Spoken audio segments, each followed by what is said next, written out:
My insane girlfriend drunkenly confessed to my friend that she is pregnant from her ex and plans to make me take care of the baby. All right, so here's how it all started. One night, we were at this party that some friend of ours threw. It was nothing too fancy, just your usual hangout with people from school, you know? I was there with my girlfriend, Jessica. We'd been together since high school, about 3 years at this point. I really thought we had a future together. Like, I was actually planning stuff with her. Marriage, traveling, even kids at some point. She was the girl I thought I'd be with for life. But man, that night changed everything. You ever get one of those moments where you can feel something's just off, but you can't really put your finger on it? Well, that was me. Jessica was acting kind of weird, but I didn't think much of it. She was talking with everyone, laughing a little too loud, just being extra. I figured she was just having fun, no big deal. So, I'm standing there, talking with a couple of my buddies, and that's when my friend Matt comes rushing up to me. And when I say rushing, I mean rushing. He had this look on his face like he didn't even know how to say what he had to say. I thought maybe someone had spilled a drink on my car or something stupid like that. But nope, it was way worse than anything I could have imagined. Matt grabs my arm, pulls me aside, and goes, "Dude, I need to tell you something. Like, now." At this point, I'm starting to get a little freaked out because Matt's normally the chillest guy I know. He doesn't get worked up over much, so seeing him like this made my stomach drop. I'm like, "All right, man, what's up?" And he hesitates for a second, looks around to make sure no one's listening, and then he says it. Jessica just told me she's been hooking up with Ryan. Now, for context, Ryan is her ex-boyfriend from freshman year.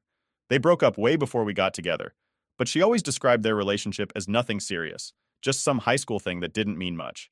So hearing his name again, and in this way it felt like my brain couldn't even process it. I just stared at Matt for a second, not really understanding what he was saying. "Wait, what do you mean she's been hooking up with Ryan? Like, are you serious right now?"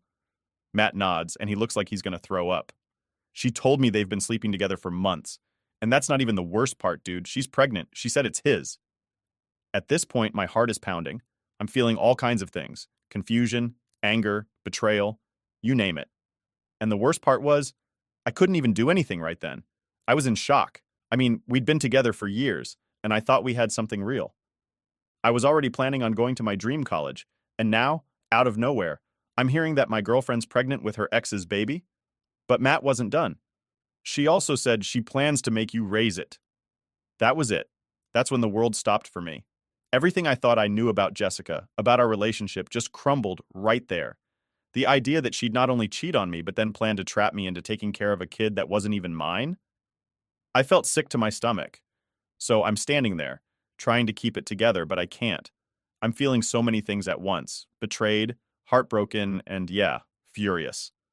I couldn't believe the girl I'd spent years with, the one I thought I was going to marry, could do something like this. I just remember looking at Matt and saying, I gotta go. I couldn't stay there anymore. I couldn't be around people, around Jessica. I had to get out of there before I lost it. I went home that night, but sleep? No way that was happening. I laid in bed staring at the ceiling, replaying everything in my head over and over again. I thought about all the times I had caught little things, like when I saw her texting Ryan a few months ago.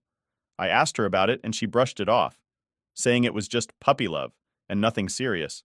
She even had the nerve to ask if they could hang out because they were just friends now. Like an idiot, I trusted her. I figured if we were going to make it through college, we'd have to trust each other, right? God, I felt like such an idiot. The next morning, I knew I had to confront her. I couldn't just pretend I didn't know. I went over to her place, and the second she opened the door, I knew she was guilty. She tried to act surprised, like she didn't know why I was there, but I could see it in her eyes. She knew. I sat down on her couch, my heart racing, and I just asked her straight up, "Did you tell Matt you've been sleeping with Ryan?" Her face went pale. She tried to play dumb, laughing it off, saying something like, "Oh, that? I was just joking around. I was drunk and I thought it would be funny." I wasn't laughing. "You think it's funny to say you're pregnant with someone else's baby and that you're going to make me take care of it? You think that's funny?" She froze, and for a second, I thought maybe, just maybe, it was some twisted joke. But then I saw her eyes dart toward the door like she was ready to run. That's when I knew it was all real. I didn't even give her time to lie anymore. I pulled out the pregnancy test I'd picked up on the way over and tossed it on the coffee table. "Take it." Her hands started shaking, and that's when she broke down. "I'm sorry, okay? I messed up. It was only once. I don't even know if it's his for sure, but I need you, please. You're the better guy. I know you'd be a great dad. I couldn't believe the nerve of her. She was sitting there, crying, trying to make me feel bad for her when she's the one who betrayed me. I stood up and she grabbed my arm, begging me not to leave. But I couldn't stay, not after that. I'm done, I told her. We're done. You made your choice, and now you gotta deal with it. As I walked out, she kept calling after me, saying she loved me, saying it was all a mistake. But I couldn't even hear it. All I could think about was how I'd wasted 3 years of my life with someone who didn't even respect me enough to be honest. And that was just the beginning of the nightmare. So after that whole mess with Jessica, things just kept getting worse. I was trying to move on, but she wasn't having it. Like, I thought breaking up with her would mean things were over, but apparently she didn't get the memo. It's like she couldn't accept the fact that I wasn't coming back no matter how clear I made it. A few days after I left her place, she started blowing up my phone. Calls, texts, everything. She kept saying she wanted to explain or fix things, but honestly, there was nothing left to fix. The trust was gone. It was all gone. I'd see her name pop up on my screen and my stomach would just drop. I couldn't even bring myself to answer. I knew it would just be more of her trying to manipulate me into taking her back, or worse, trying to convince me to raise this kid that wasn't even mine. But the thing is, she didn't stop at just calling me. No, she took things up a notch. One evening, I was chilling at home, trying to just distract myself from everything, when my mom called me from downstairs. She sounded annoyed, so I knew something was up. I went down, and there she was, Jessica, standing on my doorstep, crying her eyes out, begging to talk to me. My mom didn't know the full story at this point, so she just looked confused. But I knew exactly what was going on. I walked down the stairs, and Jessica just launched into this whole emotional breakdown, saying how scared and alone she felt, how she made a mistake, and that she needed me. It was a mess. I wasn't ready for it, honestly. I mean, how do you even respond to that when you're the one who got stabbed in the back? But I knew I had to stay strong. I told her straight up that there was nothing left to talk about. We were done. Over. I didn't want to be with someone who could do that to me. She started crying harder, of course, trying to guilt-trip me like always. She begged me to just listen, and I figured maybe if I gave her 5 minutes, she'd leave me alone after. Spoiler, that didn't happen. So we went up to my room to talk, and the second she sat on my bed, it was like someone turned on a faucet. She started bawling again, saying how she still loved me and how Ryan didn't mean anything to her. She kept saying it was just one mistake, and that she wanted me to be the one to raise the baby because I'd be such a good dad. I could barely keep my cool at this point. I mean, really? I told her, as calmly as I could, that I wasn't interested in raising her ex's kid, no matter what. I wasn't even interested in being with her anymore. She couldn't understand why. She actually asked me why I wouldn't stay with her if the baby was mine, like she was expecting me to just forget the cheating. I just sat there, staring at her, completely stunned that she didn't get it. So I told her again, slowly, that I wasn't going to be with her even if the baby turned out to be mine. She tried arguing, saying it was just one time, and that she made a mistake, but I wasn't having it. Finally, after what felt like hours of this back and forth, I asked her to leave. She didn't want to go, but I told her there was nothing more to say. We were done. I had to practically push her out the door. She was still crying, still begging for another chance, but I just couldn't take it anymore. I needed her out of my life. But here's the thing. She didn't stop. Over the next few weeks, she kept showing up at my house unannounced, calling me nonstop, texting me about random stuff that had nothing to do with the baby. It was like she was trying to act like we were still together, even though I made it clear that we were over. There was this one time, this was probably the worst of it, where she showed up at my house at like 10 p.m. I was in my room, minding my own business, when I heard a knock on the door. I figured it was my mom or dad, but when I opened it, there was Jessica, standing there with this weird, desperate look on her face. Before I could say anything, she stepped into my room and tried to kiss me. I pushed her back, completely caught off guard. I couldn't believe she thought that was okay. I told her again, as firmly as I could, that we weren't together, and that I didn't want her showing up like this anymore. She got all teary-eyed again, saying she was so sad, and that the baby could feel her sadness or some nonsense. She kept trying to use that as an excuse to hang out with me. I had to stand my ground. I told her she needed to leave, and if she kept pulling this, I'd have to block her completely and cut off all contact. That seemed to finally get through to her, at least for a little while. But the worst part was, even though I knew I had to cut her out, it still hurt. Every time I saw her face or heard her voice, it reminded me of everything we were supposed to have. We were supposed to have a future together, and now all I could see was the betrayal. It was like this constant tug of war in my head. One part of me still wanted to be with her, the girl I thought I knew, but the other part of me knew that she wasn't that person anymore. Eventually, after what felt like forever, the results of the paternity test came back. I remember the exact moment I got the call. My heart was pounding in my chest as the doctor on the other end of the line confirmed what I already knew deep down. The baby wasn't mine. Relief and sadness hit me at the same time. On one hand, I was glad I wasn't tied to Jessica for the rest of my life, but on the other hand, it was the final nail in the coffin of our relationship. There was no coming back from this. Not that there ever was. I thought that would be the end of it, but Jessica, she had other plans. She kept trying to convince me to be the father anyway, because according to her, I was still the better choice. I told her to talk to Ryan since he was the real father, but she admitted that he didn't want anything to do with the baby and wanted her to terminate the pregnancy. I stood my ground. I told her it wasn't my responsibility anymore. She made her choice, and now she had to deal with it. But even then, it didn't feel good to say it. Deep down, it hurt, knowing that this kid would grow up without a dad. But I wasn't going to let her guilt me into being a part of this mess. It was a weird mix of relief and pain. I wasn't trapped with her, but it still hurt knowing that everything I thought we had was gone for good. Update 1. After everything that had already happened, I thought things couldn't get any crazier. I really did.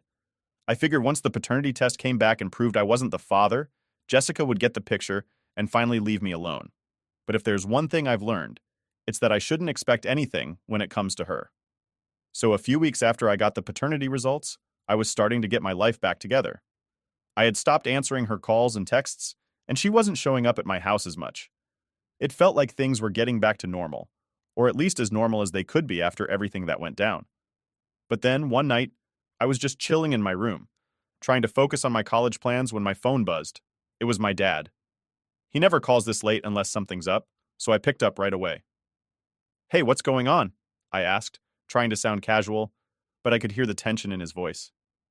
"Did you get a girl pregnant and ditch her?" he asked, and I could tell he was trying to keep calm. My heart sank. I knew immediately this had to be Jessica. There's no way he'd just ask me that out of nowhere. "What are you talking about?" I replied, even though I knew exactly what was going on. "Jessica came by the house earlier today," he explained. "She's saying you're the father of her baby and that you've been ignoring her." I couldn't believe it. After everything, she was still trying to pull this crap? She knew I wasn't the father. She knew. But here she was, going behind my back, telling my parents some twisted version of the story. "She's lying," I said, trying to stay calm but feeling my blood start to boil. "I'm not the father. I got a paternity test, and it proved it wasn't mine.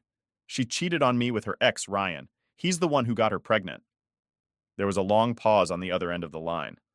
I could tell my dad was trying to wrap his head around it. "You have the test results?" "Yeah," I said. "I have them. I'll show you if you want, but trust me, she's lying." He sighed. "All right, I believe you. I wish you'd told us sooner. Your mom was pretty upset." "I get it. I probably should have filled them in earlier, but honestly, I didn't want to drag them into the mess. I was trying to handle it on my own, and I didn't expect Jessica to go this far. I told my dad I'd talk to my mom and clear things up, but I was fuming. I couldn't believe Jessica had the nerve to go to my parents' house and tell them I'd abandoned her. It was like she couldn't accept that I wasn't going to play her game anymore, so she was trying to drag my family into it. The next day, I talked to my mom. She was obviously upset but relieved when I showed her the paternity test results. It was hard seeing her so sad over the whole thing. Jessica had apparently broken down in front of her, crying and playing the victim card, saying how she was scared and alone and how I was the only one who could help her. "She made it seem so real," my mom said, shaking her head. "I can't believe she would lie like that." I couldn't either, but that's what Jessica did. She lied. She manipulated. And now she was trying to drag my family into her mess. With my parents on my side, I thought maybe that would be the end of it.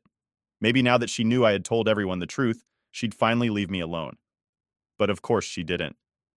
A few days later, I got a message from one of my friends. "Dude, have you seen Jessica's social media?" he asked. I hadn't. I was doing my best to stay away from anything that had to do with her. But out of curiosity, I checked. And there it was, this long post about how she was going through the hardest time of her life and how she was being abandoned by the father of her child. She didn't mention me by name, but it was obvious who she was talking about. People in the comments were posting stuff like, "Stay strong, girl," and You're going to be a great mom, even if the dad's not in the picture. It was infuriating. She was spinning this whole narrative, making me look like the bad guy, and I couldn't even defend myself without making things worse. I mean, what was I supposed to do? Comment on her post like, actually, I'm not the father and she cheated on me with her ex? That would just add fuel to the fire. I was venting to my friend Matt about it later that night. He's the one who told me about Jessica in the first place, so he's been there through all of this. Man, she's not going to stop, he said. She's trying to ruin your life because she can't handle the fact that you're not going to take her back. I knew he was right, and it sucked because there was really nothing I could do to stop her. She was going to keep telling people whatever she wanted, and I just had to live with it. The breaking point came a few weeks later when she showed up at my work. I was in the middle of my shift when I saw her walk in. My stomach dropped. I hadn't seen her in person since the whole paternity test thing, and I wasn't ready for this. She came right up to me, completely ignoring the fact that I was at work. "We need to talk," she said, her voice low and serious. I pulled her aside, trying to keep things as calm as possible. "What do you want, Jessica?" "I can't do this alone," she said, her eyes welling up with tears. "You were supposed to help me. You were supposed to be there for me." "I'm not the father," I told her, for what felt like the millionth time. "I've done everything I can. You need to let this go." She didn't listen. She just kept going on and on about how scared she was, how she didn't know what to do without me. It was like she didn't even hear me when I said we were done. "I'm not going to be a part of this," I said firmly. "You need to figure this out with Ryan. I'm not going to raise his kid." That's when she lost it. She started crying, loudly, right there in the middle of my work. People were staring, and I felt like the ground was falling out from under me. I wanted to disappear. "I love you," she yelled through her tears. "You're the one I'm supposed to be with." It was a nightmare. I had to call my manager to get her out of the building, and the whole time she was screaming about how I was abandoning her and the baby. I could feel everyone's eyes on me, judging me, even though I knew I hadn't done anything wrong. That night, I knew I had to cut all ties with her completely. I blocked her number, her social media, everything. I told my parents not to answer if she showed up again, and I told my friends to stop telling me what she was posting online. I just couldn't deal with it anymore. I thought I could get through it all quietly, but Jessica had other plans. Update 2. Alright, so after that meltdown Jessica had at my work, I thought I'd hit rock bottom with her antics. But oh man, I had no idea how much worse it could get. You'd think after getting her kicked out of my job and blocking her on everything, she'd get the message. She didn't. Not even close. A few days after the whole work incident, I was at home, finally starting to feel like I could breathe again. I'd cut her out, blocked her number, deleted her from all my social media. I wasn't hearing from her directly anymore, so I thought I was in the clear. But then, my mom called me into the living room. She had this weird look on her face, like she didn't know how to say what she was about to say. "Your dad and I got something in the mail today," she said, holding out this envelope. I took it and opened it up, and my stomach dropped. It was a letter from a lawyer. Jessica was trying to sue me for child support, for a baby that wasn't even mine. Now, you might be wondering how she could possibly think this was going to work. Well, turns out, she was claiming that because we had been in a relationship for so long, and she was pregnant during that time, I should be responsible for helping her out financially. She was saying that I had acted as a father figure, and that meant I should have to pay. I couldn't believe what I was reading. I was furious. This girl had not only cheated on me and lied about the baby being mine, but now she was trying to drag me into court over it? I couldn't let this slide. I immediately called my dad. I knew he'd have some advice, and he was just as angry as I was. "You need to get a lawyer," he said. "Don't let her get away with this. She's just trying to mess with your life." So that's exactly what I did. I found a lawyer and explained the whole situation. He was pretty confident that the case wouldn't hold up in court, especially since I had the paternity test proving the baby wasn't mine. But still, it was a hassle I didn't need. Just the thought of having to go to court, sit in front of a judge, and deal with Jessica again made me sick to my stomach. A few weeks later, the court date rolled around. I walked into that courtroom feeling nervous as hell. I mean, yeah, I had all the evidence on my side, but still, it was nerve-wracking. Jessica was there, sitting at the other table, looking all smug like she thought she was about to win something. It took everything in me not to lose my cool.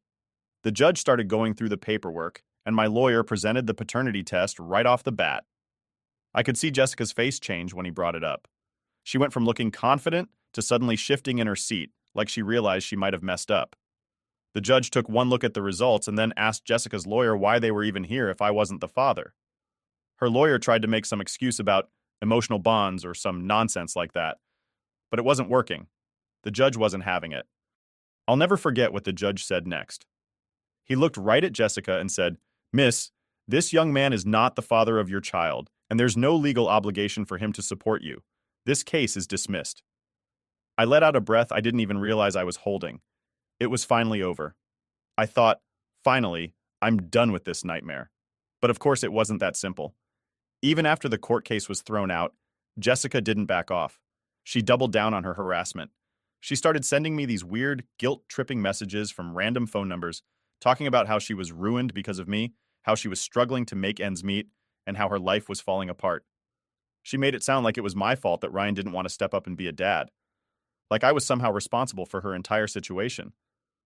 I didn't respond. I couldn't. What was I supposed to say to that?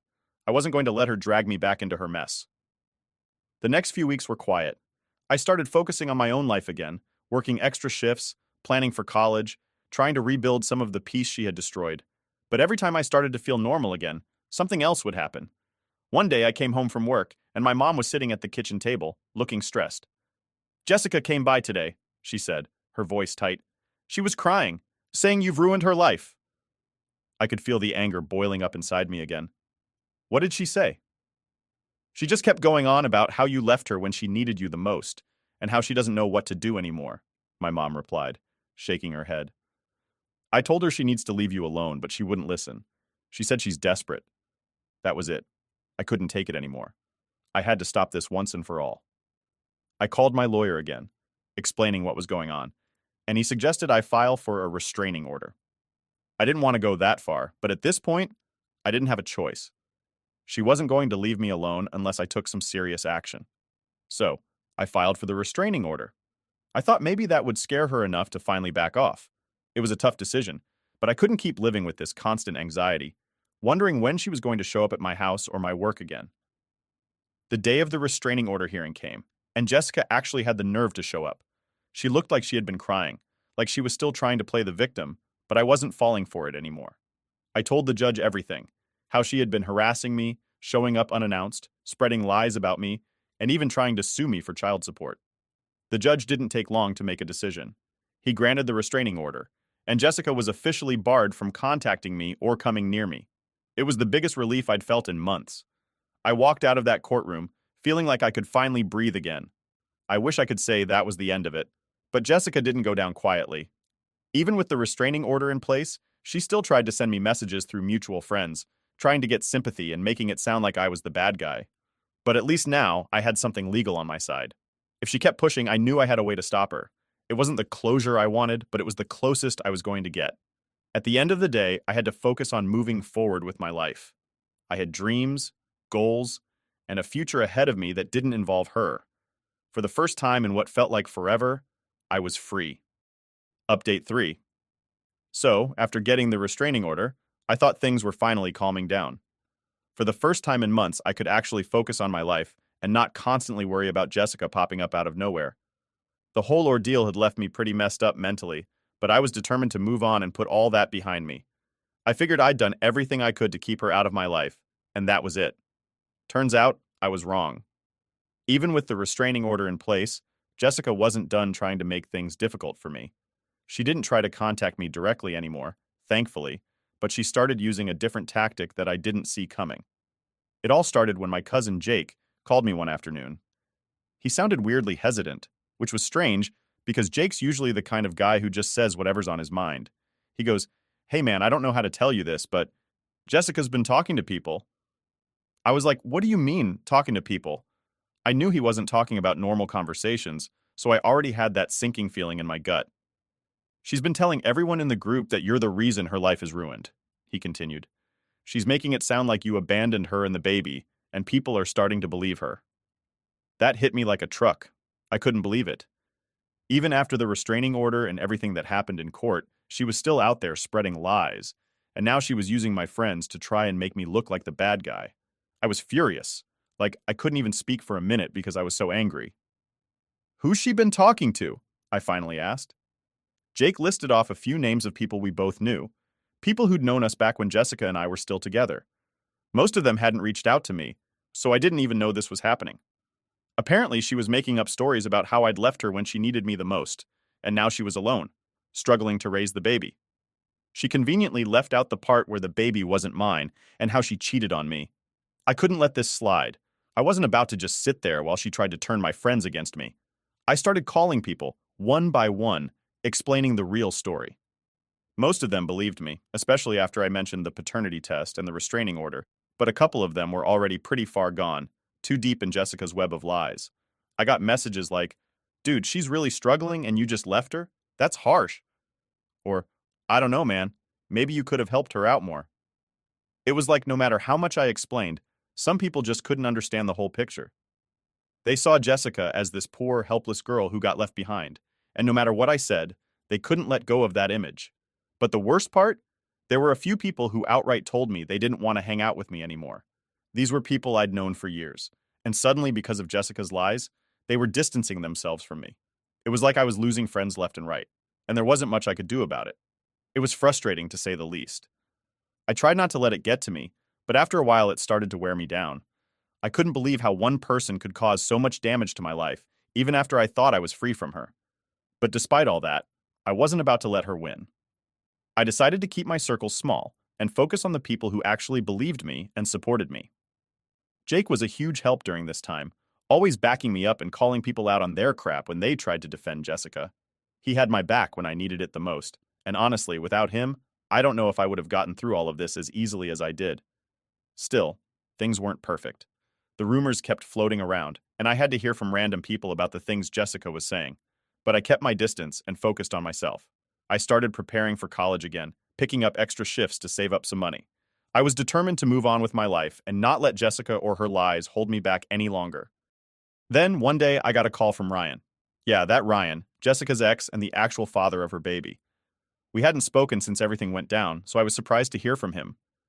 I answered the phone, half expecting him to start some drama, but he sounded defeated. "Hey, man," he said, his voice low. I wanted to apologize." Now that threw me off. Apologize? Ryan? This was the guy who had been hooking up with my girlfriend behind my back, and now he wanted to say sorry? For what? I asked, still not sure what was going on. For everything, he said. I didn't know she was going to pull all this on you. She's been telling everyone that I bailed on her too, and I guess I just realized how messed up the whole situation is. Apparently, Jessica had been doing the same thing to him, telling people he was a deadbeat dad, that he'd abandoned her and the baby.